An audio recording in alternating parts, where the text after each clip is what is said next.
jërëjëf Mohamed Kandji maa ngi lay gërëm di la sant di la ñaanal bëccëgu jàmm di ko ñaanal bépp kuy déglu iRadio ak di suivre ITV ñu ngi ci buumu jokkoo bi Cheikh Tidiane Sy Al Amine mu ngi ci yoon bi di ñëw xam nga ne dëkk bi léegi embouteillage bi dafay xat yenn saa nag doo bëgg da nga bëgg ñëw mais xat-xataay bi tax doo teel a yegg si laata ñu koy maanaam accueillir fii ci studio bi ñu commencé waxtaan ak moom ci téléphone bi sëñ bi ñu ngi lay nuyu yow yaay président cadre unitaire de l'islam du Sénégal da ngeen réunir démb waxtaan bi la ngeen ci jubloon. asalaamaaleykum wa rahmatulah wa barakatu. waaleykum salaam. Alassane ñu ngi leen di nuyu di leen remercier ci invitation bi di wax ni bi ñu génnee ci gàmm yi nga xam ne moom la ñu mujjee ak màggal yi kilifa diine yi dañu yëkkati seen kàddu di artu. Ndax jafe-jafe yi nga xamante ni élection yi ñu dëgmal mën na ko indi ci réew mi ñu gis ne Sénégal chaque fois bu ñuy jege ay élection dina am ay yëngu-yëngu yuy am léeg-léeg sax du nekk ci ay élection comme niñ ko gisee nii ci 8 mars bi passé te dañuy woo toujours kilifa diine yi en sapeur pompier ñu ne nag bi yoon comme ñun instrument lañu ci kilifa diine yi dañuy jéem a jëmmal seen ay bëgg-bëgg jëmmal seen ay orientation yi nga xamante ne moom la ñuy joxe ci réew mi ñu ne kon dina jaadu ñu am benn démarche bu ñuy wax démarche bu proactive bañ a xaar rek ba mbir yi tàng wala bañ a xaar ba violence bi nekk ci arène politique bi ñu doog a jóg en sapeur pompier loolu moo waral démb ñu woote benn conférence de presse ngir wax ak askan wi ci li nga xamante ni ay violence yu bees yu ñuy gis violence verbale ay menaces wala ay bañ a wuyu ji wala mais aussi ay fayonte ñu ne nag dina jaadu ñu yëkkati suñu kàddu wax ak askan wi mais aussi wax ak les acteurs politiques surtout ñoom ñi nga xamante ñooy ndeyu mbir yi ngir ñu mën a am benn code de conduite maanaam benn doxalin boo xamante ni dina permettre bu fekkee ni jafe-jafe am na au lieu que mu nekk ay chogu wax yu ñaaw ay saaga wala yu mel noonu mu nekk ay choc d'idées ay choc d'argument ndax politique c'est vrai que ay choc d'ambition la waaye nekk rapport de force la mais rapport de force boo xamante ni ci xel lañ koy jaare ci xam-xam lañ koy jaare ci wane sa ay idée wane sa ay argument yi nga xamante ni mooy tax nga mën a élection jaar yoon mais aussi population yi mën la déglu mais aussi ñu wax ni du rek wax acteurs politiques yi nañu jaar ci charte de non violence boobu ndax dafa am lu ko jiitu li ko jiitu mooy état moom ci boppam garantir li nga xamante ni mooy élection yu jaar yoon ci doxalin bi ci préparation bi ak mbooleem charte yi nga xam moom la élection yi laaj ngir transparence ba ca war a am ci état bi garantir ko ndax loolu mooy première garantie ci non violence bañ a am. mais est-ce que ci loolu moo taxoon ñu ne ko dañ ci woote waxtaan. est-ce que ci loolu da ngeen di jóg woo ci acteurs politiques yi. ngi mën a dugal seen kaddu ci benn charte boo xam dañ koy signer mais adopté ko aussi ngir mën a saxal jàmm ci réew mi. est-ce que loolu da ngeen loolu sababu suñu waxtaanu démb bi. est-ce que loolu da ngeen di fas yéene maanaam daje ak acteurs politiques yëpp waxtaan ak ñoom ci loolu laata ngeen signer charte bi. waaw ci anam bi ñu koy defee kooku waxtaan la ak parti politique yi ak sax coalition yi lay wax ak acteurs politiques yëpp ñi ngi xalaat def ko ci sous forme de forum boo xam ne dañ leen ciy woo waxtaan ceeg ñoom mais balaa boobu ñun dinañ jël suñu tànk ñi nga xam ñu ci ëpp solo ndax Sénégal parti politique yi bari na trop waaye ñi ci ëpp solo te nga xam ñi ngi jël dëgmal élection yi dinañ dem waxtaan ak ñoom proposer leen ko mais aussi laaj leen ci seen xalaat ndax ñun dañu bëgg charte bu nekk sax émanation parti politique yi tabarakallah kon loolu mooy tey suñu taxawaay di xalaat ni ñoom tamit dañ ci am accueil bu favorable ngir ñu mën a en tout cas egg ci charte boobu ci anam bi mu gën a rafet. ñu ngi ci mois de novembre élection yi mois de janvier la coow li bëri na déjà tëkku yi bëri na xeex yi commencé na ci terrain bi est-ce que seen liggéey dina yomb. waaw xam nga kilifa diine moom duñu sonn ñun dañu nekk seen ay outils yoo xamante ni bu fekkee ne que ñoom seen ñu mën a yëkkati seen i kàddu bés bu ne ndax aussi olof yi day wax naan ku miin say kàddu yab la wala ku miin sa xuloo yab la ñun dañuy fexe ba suñu kilifa diine yi kenn du miin seen kàddu ñun dinañ leen taxawal anam boo xamante ni ñoom dañu am ay occasion solennelle yoo xamante ni dinañ mën a yëkkati seen kàddu maanaam mooy gàmmu yi mooy màggal yi mais aussi bu fekkee ni réew mi egg na ci jafe-jafe boo xam ne tar na ñoom ñu yëkkati seen kàddu waaye du ñu bàyyi rek fu ñu toll rek di leen bàyyi ñoom tamit ñuy wax ndax am na loo xamante ni seen moo sax du seen cër waaye am na loo xam ne mën nañu leen ko doxal wa tabarakallah donc xam nañ du yomb mais dinañ ci jóg wax ci suñu li nga xamante ne nag waxtaan la man foog naa ku ñu woo ci non violence bu fekkee ni am nga intention bu baax di nga ci wuyu loolu la ñu xalaat léegi nag bu fekkee ni am na ci koo xamante ne wuyu jiwul mu jël responsabilité am en tant que acteur politique ne man kat woo nañ ma ci jàmm ñëwuma bu ko defee bu fekkee ne nag kilifa diine dem nañu bay war def à l'état du bilan bu fekkee ni am na ay jafe-jafe dinañ xam ni telle personne wala tel parti politique wala telle coalition moo répondre woon ci anam boobu non violence bi wala boog moo ko sooxe kilifa diine bu dinañ jël seen responsabilité ñoom nag ñoom ñooy xam naka lañ koy doxale ba wax ak askan bi ngir ñu mën a bañ a topp ñi nga xamante ne dañuy yee fitna. waaw am na ñu bëri ñu ne Sénégal dafa mel ni violence bi verbale bi nga wax ak violence politique bi dafa bokk ci ADN homme politique yi maanaam bi Senghor ba léegi souvent bu politiciens amee jafe-jafe seen biir ci ay xeex lañ koy régler est-ce que yaakaar na yi fi xóot na xóotaay bi nga xamante ne du moment bu am rek ñu wax ci dafa am liggéey bu ñu war a def ci bu gën a sori loolu. waaw xam nga politique moom ak coow ñoo ànd. li ci ëpp li ñu daan gis du ay violence verbale man daan nañu am ay peut-être ay xastante lay doon moo ko mën a tuddee ndax ku ci nekk da ngay jéem a wane li nga xam moom la sa morom am ci lu ñaaw loolu peut-être ci politique la bokk te loolu daan nañ ko assister ci phase campagne électorale yi ndax ci la ku nekk di wane sa programme ku nekk di génne sa ñaawteefu morom. donte rafetlu wuñ ko mais dañuy xam ni peut-être ci jeu politique bi la bokk mais tey li bees ci mbir mi mooy nit ñi en dehors même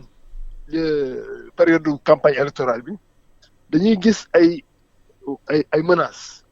wala boog comme gis nañ ko li amoon fan yi ci gannaaw ku ñu woo ci yoon nga bañ a wuy ji ngir parce que da nga yaakaar ni yoon du doxal li nga xamante ni mooy wala loo jox say àq. gis nañ tamit suñu kilifa réew mi moom tamit mu tontu ci anam boo xamante ni mën naa wax ni anam bu énergique la boobu dama rek ni foofu du kilifa diine du kilifa réew mi moo wax mais chef de parti bi moo wax donc yooyu ay anam la yoo xamante ni tey mën nañu wax ni mooy gën a indi jafe-jafe ndax. bu fekkee ni nit yi dañu menacante mu nekk violence verbale kese yam foofu amul problème mais gis nañu li fi xewoon ci 8 mars bi passé mu commencé ci ay wax surtout un procès boo xamante ni procès wala sax du procès bokk action judiciaire la commencé mais mu dem ba ci biir nekk tension politique mais dem ba ci biir nekk tension sociale. Escalade boobu nag la ñuy bañ ndax commencé ci wax rek waaye dem ba ci biir nekk violence physique je pense que war nañu mën a wut ay matuwaay pour bañ a egg ci situation boobu. mais est-ce que justement fa tabaarkalla kon xam nañ du yomb mais dinañ ci wax di suñu àq incha allah ba li nga xamante ni moom la ñuy bëbët incha allah lu ci ñaaw du ci am. mais est-ce que njiitu yi ñoo xamante ne ñoo yore ngànk nguur gi yore réew mi ñoo war a joxe devoir d'exemplarité parce que di ko Confucius waxoon ki xamante ne yaay jiitu yaa war a joxe exemple boo joxe exemple bu baax nit ñi mun ci topp parce que yow la ñuy jiital. waaw xam nga le président de la République il est dans son parfois il est dans son rôle de chef de parti. Bon c'est un débat hein, c'est un véritable débat. waaw yegg si nga suñu toogal dañu doon ne est-ce que yaakaar nañu nguur gi ki xam ne moo wax nga ni ko Confucius doon waxee vers les années 575 moom Confucius chinois la defoon nañ ki xamante ne yow yaa jiitu yaa nekk ci kanam da nga war a joxe devoir d'exemplarité ci lépp boo bëggee ñi nga xamante nekk si ginnaaw suivre nga parce que yow la ñuy roy. bon xam nga loolu dafa nekk benn débat ci réew mi ñu ngi jégalu encore ndax embouteillage yi dafa xawoon bari tuuti. amul benn problème. dañuy débat la ci Sénégal dañuy wax ni chef de parti warul nekk président de la République te tey gis nañ ni parfois day am position boo xamante ni kilifa diine gi kilifa réew mi dafay am posture chef de parti ay ñoñam wala boog ay way opposition yi. am na ay actes yu ñu posé ci wàllu taxawaay am na actes yu ñu posé ci wàllu ay kàddu mu nekk benn pavé bu ñu sànni benn xeer bu ñu sànni ci seen tool le chef de parti aussi du parti au pouvoir am acte bu mu posé moom tamit ci riposte wane ni moom kenn du ko xooxatal mais loolu laay wax ni c'est vrai bu ñu fa jógee ci loolu. Le président de la République dafa war a jëlaat pour man son statut de chef d'État parce que aussi moom moo njaboote ñëpp te ku njaboote ñëpp nag da ngay da ngay yaatu dënn yu mooy bu fekkee da nga am njaboot ci biir ñu am ay jaxasoo yu ci am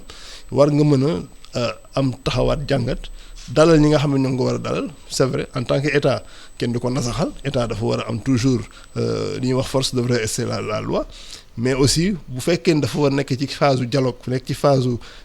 dalal nit ñi wala ñu jëm ci élection nga xamante ne dañuy laaj sérénité le président de la République war na mën a aussi tempérer pour man les ardeurs ñi nga xamante ne sax ñoo nekk ci ay kawam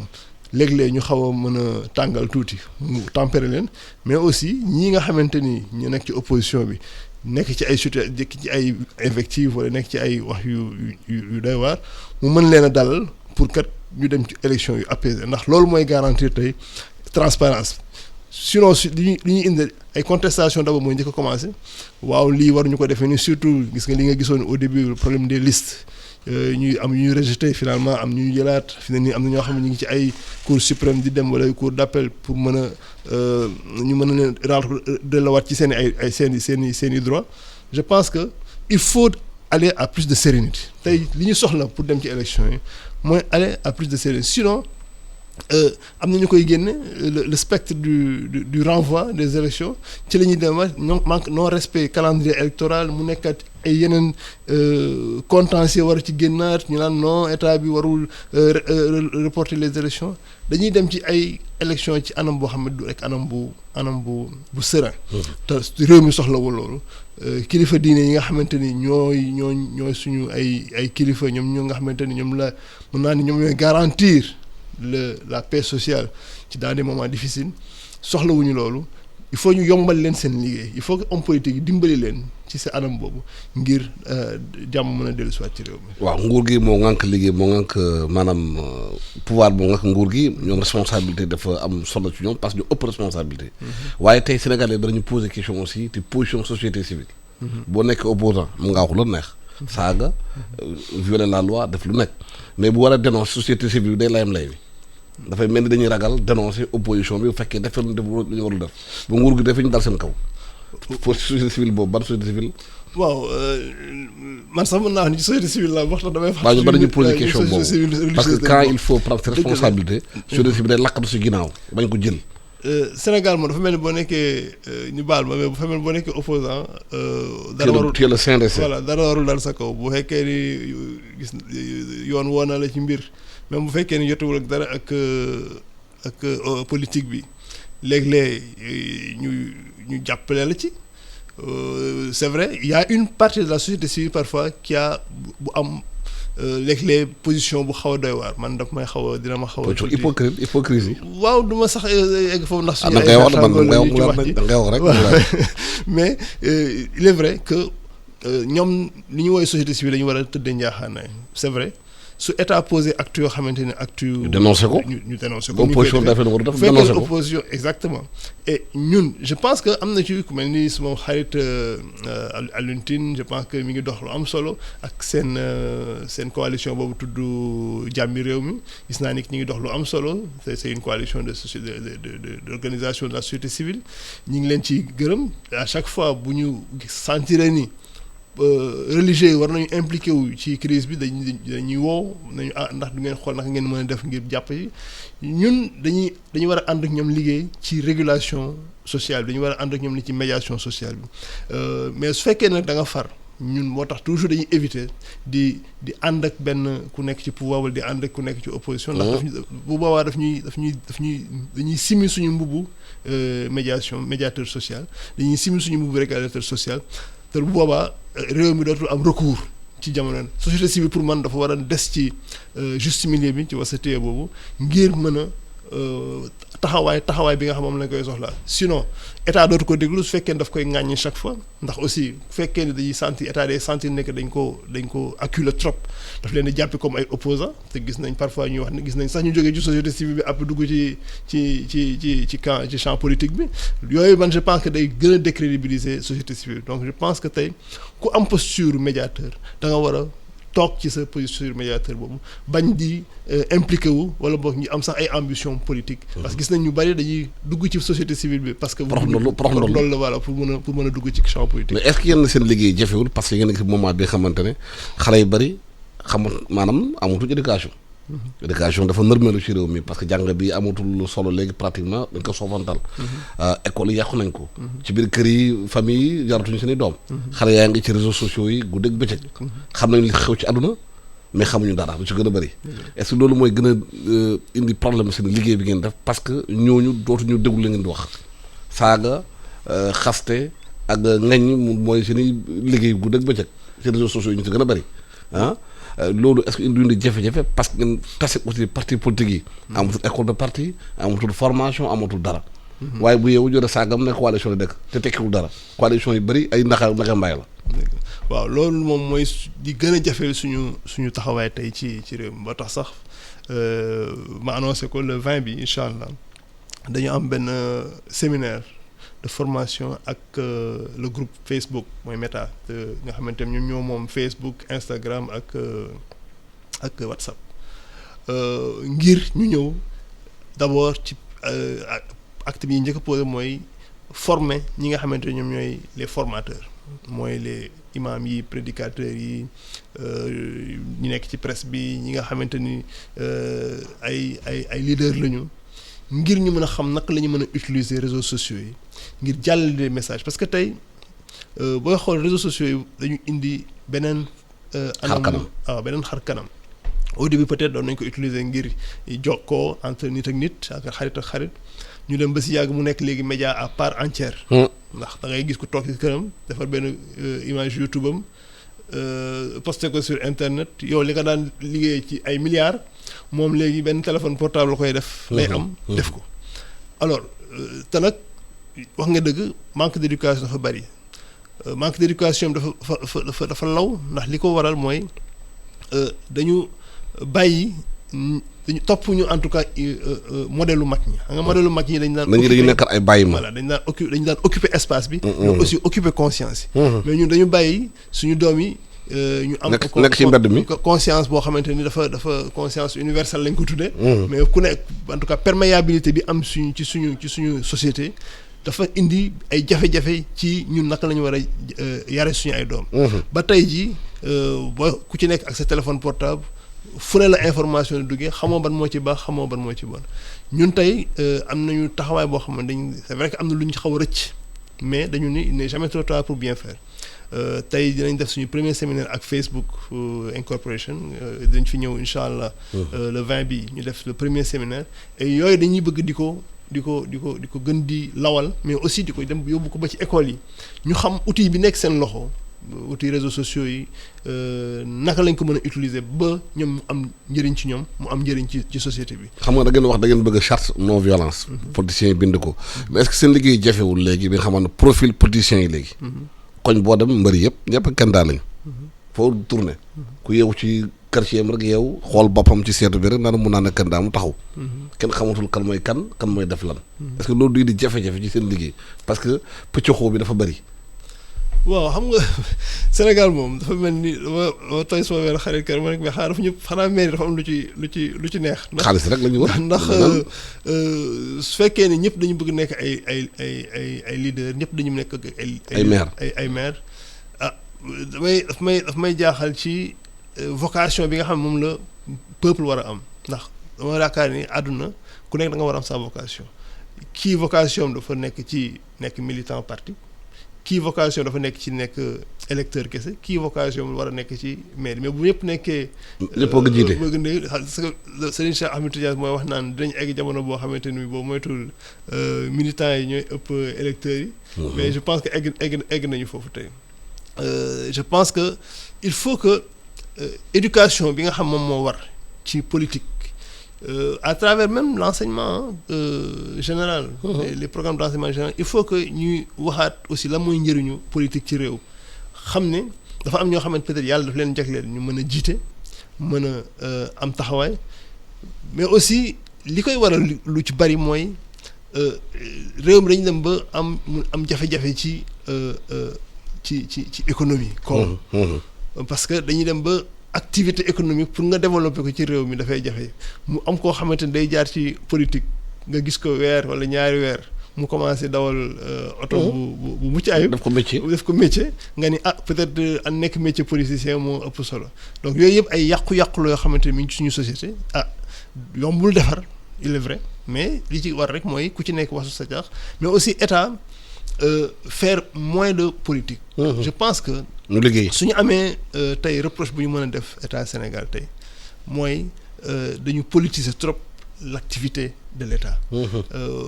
Loolu nag je pense que peut-être c'est pas la responsabilité du chef de l'État lui-même c'est la responsabilité de tous les politiques ba tey ku ci nekk bëgg nga am ndombol tànk ci état ngir mën a am li ñuy wax ascension sociale alors que c'est le contraire c'est-à-dire que boo demee dans les pays yi nga xamante ni les pays occidentaux ñi nga xamante ñoo nekk ci état souvent ñooy les plus démunis. Parce que dañu xam ni que foofu sacerdoce la dañu xam ni que foofu sax sécurité ngay am ci emploi mais doo am koom. Mais fii dafa mel ni c'est le contraire il faut que nga nekk ci état pour mën a am koom ba ci war donc fa tabarakallah je pense que il faut ñu changer mentalité yi xam ne ku bëgg a liggéey ku bëgg am koom bu am solo ci économie nga ko mën a amee ci secteur privé nga ko mën a amee mais pas ci secteur public mais aussi que la politique ne doit pas être un métier la politique ne doit pas être la politique sacerdoce la war a doon sacrifice boo war a def ci sa bopp ngir mën a egg ci anam bu rafet boo xamante ne mën nga ko servir sa société. Voilà Cheikh Tidiane Sy maa ngi lay gërëm di la sant Alamine temps bi ñu joxoon jeex na maa ngi lay gërëm di la sant di fàttali président cadre unitaire de l'islam bu Sénégal da ngeen di génnee benn charte moo waxtaan politiciens yi ñu may réew mi jàmm surtout seen tëkku yi ak seen xeex yëpp